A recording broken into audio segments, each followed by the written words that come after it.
I don't know where you all think you're going, but just because the bell rings, it does not mean the class is dismissed. I dismiss this class. I dismiss this class. So sit your back down.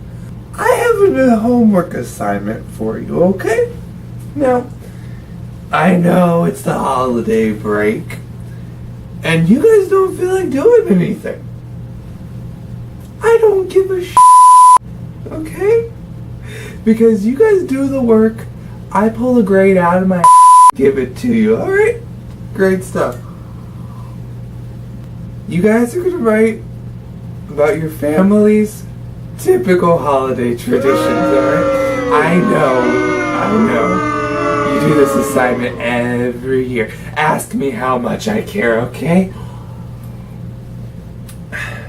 Just ask me how much I care.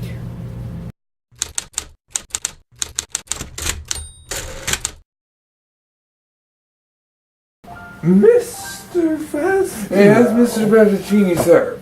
Let's have a little talk, shall we?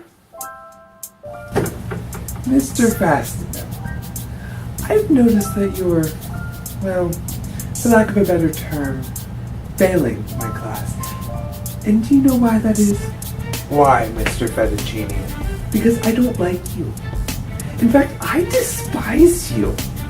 So I suggest you make me like you on this final paper. I'll try. No. Let me put it in a different perspective, okay? The last man who told me he would try was the milkman. He said, I'll try to stay away from your wife, Bob. I'll try. He failed, Mr. Fastenal. And do you know where he is now? Dead. Like your future. My Holiday Traditions by Skylar Fastenal. I proceed downstairs to find my father working away in the kitchen, making his delicious, typical holiday breakfast. The food's so nice, I decide to eat it twice, because he is such a fantastic cook. It is then we proceed to the wonderful event of opening the gifts that have been graciously laid before the Christmas tree. I open up all my gifts very happily. Ooh, socks. Chapstick, because my lips are chapped a lot. In which I find things I've always longed to have. This garment is a hand-knit nose hat. That can go in the donate pile. Ooh, a shot glass. Oh, it lights up. Holla!